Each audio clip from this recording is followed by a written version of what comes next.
The marble floors of Sterling Trust Bank gleamed under the crystal chandeliers. Margaret stood in the grand lobby, clutching her phone with trembling hands. She wore a simple olive sweater and jeans clothes she had owned for years. Around her, young professionals in expensive suits hurried past, barely noticing her presence.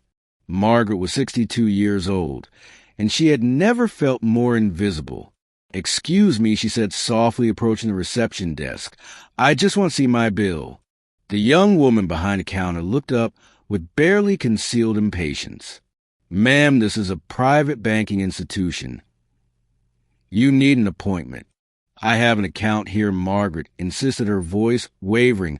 "I just need to check my balance." The receptionist sighed. "You can do that online." "My phone is acting strange," Margaret explained, holding up her device. "I can't access the app properly." "Use an ATM then." "There is no ATM nearby, and I walked 30 minutes to get here, please." The receptionist was about to respond when a group of executives emerged from the elevator. Leading them was Christopher Sterling himself, the billionaire owner of the bank. He was in his early 40s, impeccably dressed with perfectly styled dark hair. Beside him walked his top advisors Raj and two others whose names Margaret would never know. They were laughing about something, discussing million-dollar deals with casual ease. "What seems to be the problem?" Christopher asked, noticing the commotion. His tone was polite, but there was an edge of amusement in his voice. "This woman, the receptionist, wants to check her account balance, but refuses to use proper channels." Margaret felt her cheeks burn with embarrassment. "I just want to see my bill," she repeated. Quietly, "I'm sorry to be a bother." Christopher glanced at her phone, then at Margaret. He saw an elderly woman in worn clothes, probably with few $100s in her account at most. A small smile played at his lips, not quite mocking but close. "Ma'am," he said gently, as if speaking to a child, "this is a flagship branch. We serve high net worth clients." "I understand that," Margaret said, her voice steadier now, "but I am a client." Christopher exchanged glances with Raj, who was trying not to smile. "Of course you are," Christopher said. "Tell you what, let me help you myself." He gestured grandly to one of the private banking terminals. His team followed, clearly entertained by their boss's good deed for the day. Christopher logged into the system with his executive credentials. "What's your name?" "Margaret Chun." Raj raised an eyebrow at the shared surname, but said nothing. Christopher typed in her name, expecting to see a modest savings account. Then his fingers froze over the keyboard. The smile vanished from his face. His eyes widened as he stared at the screen. Raj moved closer to look, and his jaw dropped. The other executives leaned in and fell completely silent. The number on the screen seemed impossible. $47 million. But it was not just the amount.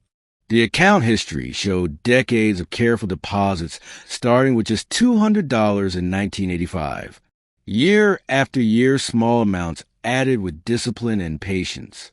Then larger sums, occasional transfers that suggested inheritance or sale of property.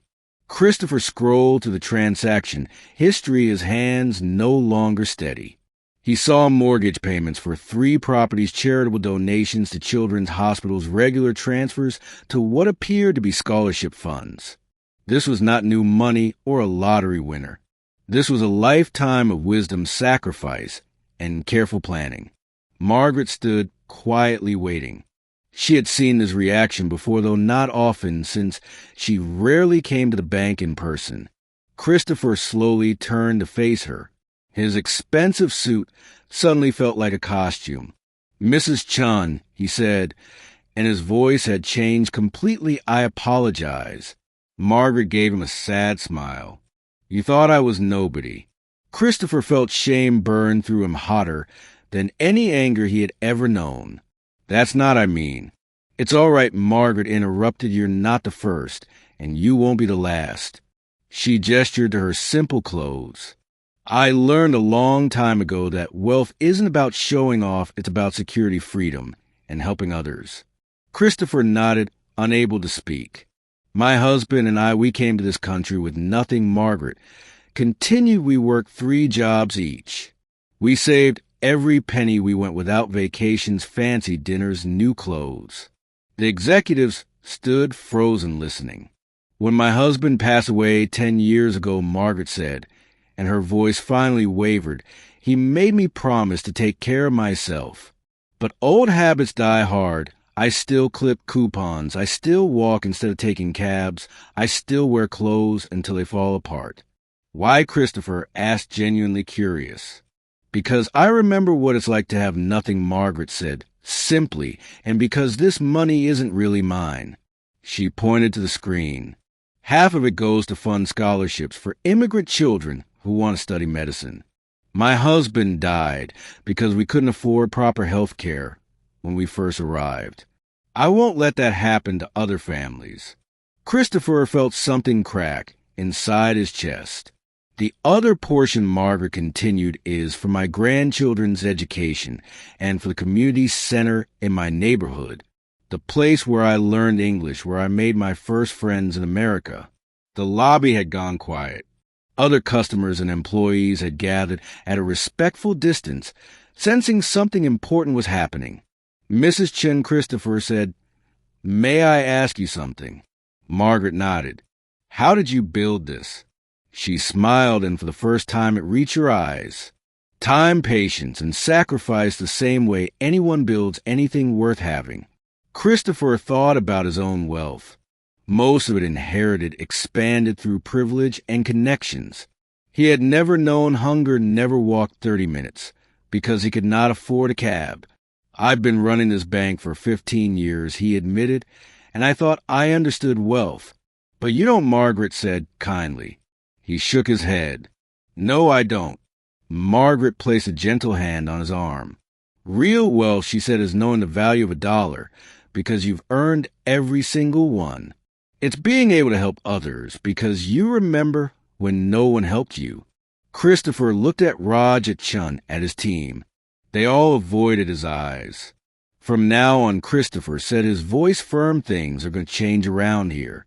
He turned to the receptionist, who looked terrified.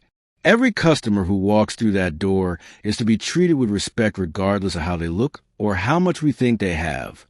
"Yes, sir," she whispered. He looked back at Margaret. "Mrs. Chin, would you allow me to take you to lunch?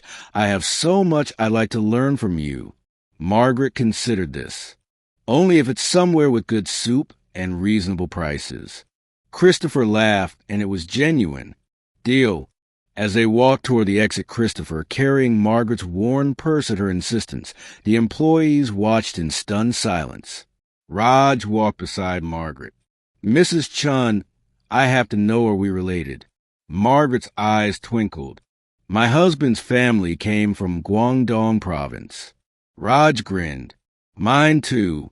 "Small world," Margaret said. That afternoon, Christopher learned more about business life and humanity than he had in 4 years at Harvard. Margaret told him about real struggle, real sacrifice, and real triumph.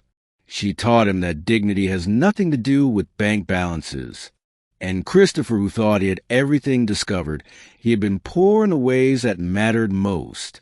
3 months later, Sterling Trust Bank launched a new initiative.